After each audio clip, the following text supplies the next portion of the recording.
Dearly beloved, it's a blessing once again to come your way. This is Reverend Anaya Abafoboni of Eagles Network International Ministry. We've been discussing the subject of God's voice. In Exodus chapter 7 verse 1, the Bible says of Moses, the Lord spoke to him and said, Moses, from today I've made you a God unto Pharaoh. Moses understood and suddenly had a change in status.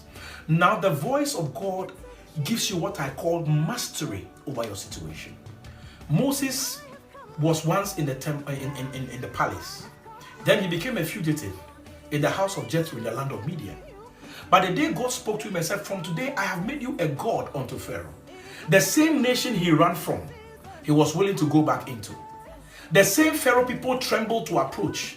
He walked up to Pharaoh and he spoke to him and said, there will be darkness in the land. Your waters will turn to blood. Frogs and fleas will come to the land. Every plague he declared came to pass and it was established. The timid Moses, the one who was arguing with God about the fact that he was a stammerer, suddenly had got into a place of dominion and authority. Why? Because he had heard a voice that had said that from today, you are no longer Moses so far as Pharaoh is concerned. But when Pharaoh sees you, he has seen God, and what you speak shall be established in his life because I've made you as God in his life.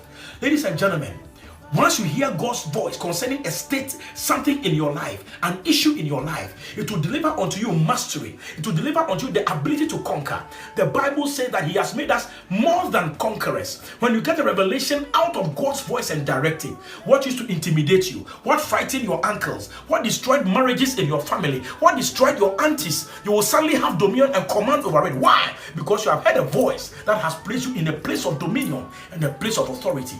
May you wait on God about that troubling situation, that seeming family pattern, and as God speaks and brings about a solution, you shall have dominion and you shall be different from everybody in your bloodline, and things shall fall for you in their pleasant places. Thank you for listening, and I pray that God will speak to you and bring you to a place of dominion. God bless you.